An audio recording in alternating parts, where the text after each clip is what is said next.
Di sebuah kafe, tampak dua orang sahabat sedang berbincang santai sambil menikmati minuman yang ada di hadapan mereka. Nita dan Sally, dua orang perempuan cantik yang sudah bersahabat sejak dulu di bangku sekolah. Nita sudah menikah dengan Anton, seorang pengusaha di kota itu, sedangkan Sally masih setia hidup sendiri karena masih memilih-milih pasangan. Nita, aku benar-benar minta maaf karena tidak sempat menghadiri pesta pernikahan kalian. Aku terlalu sibuk dengan pekerjaanku sebagai model di luar negeri. Ucap Sally sedikit merasa tidak enak hati pada sahabatnya itu. Tidak apa-apa Sally, santai saja. Aku sering banget menghubungi nomormu, tetapi sudah tidak aktif lagi. Iya, aku sudah mengganti nomorku, soalnya manajerku tidak mau kalau ada orang yang menghubungiku saat aku bekerja. Ngomong-ngomong, suamimu di mana? Kenapa dia tidak datang bersamamu? Mas Anton lagi sibuk. Maklumlah, bisnisnya semakin hari semakin berkembang. Ayahmu sendiri di mana? Sudah lama aku tidak pernah melihat beliau. Sejak ibuku meninggal, ayahku sibuk juga dengan bisnisnya. Sepertinya dunianya saat ini kerja dan kerja. Ayahmu benar-benar pria yang setia dengan ibumu. Beliau masih terlalu muda untuk menjadi seorang duda. Aku yakin banyak perempuan di luar sana yang mengejar dan ingin menjadi pendampingnya.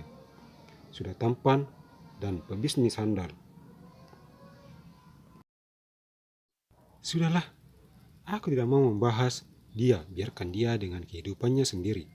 Aku dengan kehidupanku sendiri. Sepertinya Sally menyimpan sesuatu hal tentang ayahnya. Terlihat raut wajahnya seketika berubah. Dari arah pintu, tampak seorang pria berjas hitam masuk ke dalam kafe dan menghampiri mereka. Maaf, kalau sudah lama membuatmu menunggu. Pria itu mencium pucuk kepala Nita, lalu duduk di sampingnya. Tidak apa-apa sayang, santai saja. Sally, kenali ini suamiku, namanya Anton. Anton. Anton menyodorkan tangannya pada Sally dengan tatapan tajam ke arah perempuan cantik itu. Sama halnya dengan Sally, dia pun memandang tajam pada Anton sebelum dia menyadami tangan pria tersebut. Sally, ulas Sally dengan bibir sedikit bergetar. Mereka saling mengobrol santai dan menikmati minuman yang ada di hadapan mereka. Sesekali Sally mencuri-curi pandang pada Anton. Hampir 30 menit mereka duduk di kafe itu hingga mereka pulang. Sayang, kenapa baru kali ini aku melihat Sally? Kemana saja dia selama ini sehingga aku baru melihatnya? Tanya Anton saat mereka sudah berada di dalam mobil. Kayaknya Mas begitu penasaran dengan Sally. Nita menatap tajam pada suaminya itu. Bukan begitu sayang. Semua teman-temanmu Mas kenal baik. Apa salahnya jika Mas juga ingin kenal Sally agar lebih akrab? Anton yang saat itu mengemudikan kendaraannya. Tidak ada salahnya, tetapi ada batasnya. Sally adalah anak seorang pengusaha ternama di kota ini. Nama ayahnya Pak Sony, pemilik perusahaan Asia Group. Apa? Pak Sony? Pengusaha ternama itu? Anton seketika memalingkan wajahnya ke arah Nita, saking kagetnya mendengar nama Sony. Pengusaha sukses, tampan yang memiliki umur sudah terbilang matang, kira-kira 47 tahun. Apa Mas mengenalnya? Tentu saja, hampir semua pengusaha di kota ini pasti mengenal beliau. Semua tender Mas berasal dari perusahaannya. Mas harus mendekati Sally agar dia mau membujuk ayahnya untuk memenangkan perusahaan Mas di proyek bendungan itu. Anton terlihat sangat serius dengan ucapannya. Lakukanlah, tetapi ingat, ada batasnya. Raut wajah Nita sedikit berubah.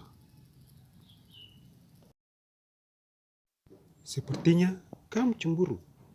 Tenang saja sayang, ini hanya sebuah bisnis, tidak lebih dan tidak kurang. Lagian untuk apa Mas berpaling pada perempuan lain, kalau istriku sekarang ini sudah sempurna di mata Mas. Anton membelai pucuk kepala Nita. Nita pegang kata-kata Mas. Tenang saja sayang, balas Anton kembali fokus mengemudikan kendaraannya. Hari terus berlalu, hingga tidak terasa 1 bulan sudah pertemuan mereka dengan Sally. Apa hari ini Mas Anton pulang makan siang?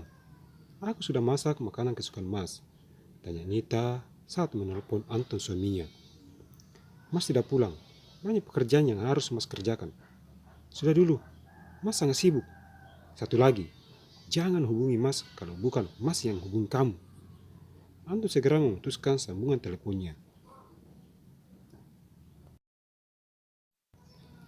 Tapi Mas, astaga diputuskan. Raut wajah Nita sedikit berubah dan meletakkan handphonenya di atas nakas. Kenapa akhir-akhir ini Mas Anton berubah? Apa mungkin dia ada menyimpan sesuatu dariku? Aku tidak boleh berpikiran yang bukan-bukan. Mungkin Mas Anton benar-benar lagi sibuk. Nita segera melangkah ke arah kamar mandi untuk membersihkan diri. Ada sekitar 10 menit Nita di dalam bilik kecil tersebut, hingga dia keluar berbalut handuk dan melangkah ke arah meja rias.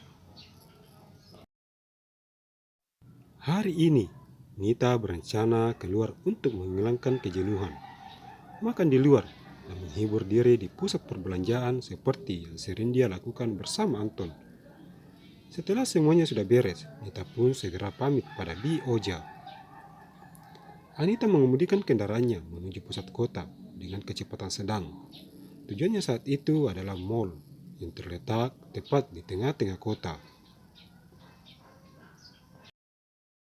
Belum juga mobil yang dikemudikan oleh Nita tiba di tempat tujuan.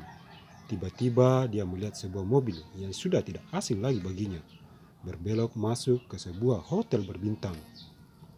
Bukankah itu mobil milik Mas Anton? Tadi dia bilang kalau dia sedang sibuk dan ada rapat penting di kantor.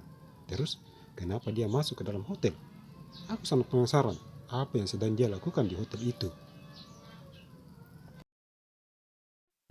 Nita memarkirkan kendaraannya di pinggir trotoar, lalu berlari kecil menyeberangi jalan menuju ke hotel yang dimasuki Anton. Sepertinya aku mengenal perempuan yang bersama Anton itu, tetapi siapa? Nita melihat Anton yang sudah masuk ke dalam hotel bersama dengan seorang perempuan sambil berpegangan tangan. Nita terus berlari kecil mengejar mereka, tetapi sayang mereka sudah naik menggunakan lift. Saya mau tanya, pria dan perempuan yang baru saja masuk tinggal di kamar nomor berapa ya Mbak? Tanya Nita pada karyawan hotel yang bertugas di meja resepsionis. Maksud Anda Pak Anton? Betul sekali Mbak. Anda ini siapanya? Saya adalah sepupunya. Ayahnya sedang sakit, jadi aku harus beritahu padanya sekarang juga. Aku hubungi handphonenya tetapi tidak aktif. Baiklah, Pak Anton sudah sebulan ini menyewa kamar 102 di lantai 3 bersama istrinya.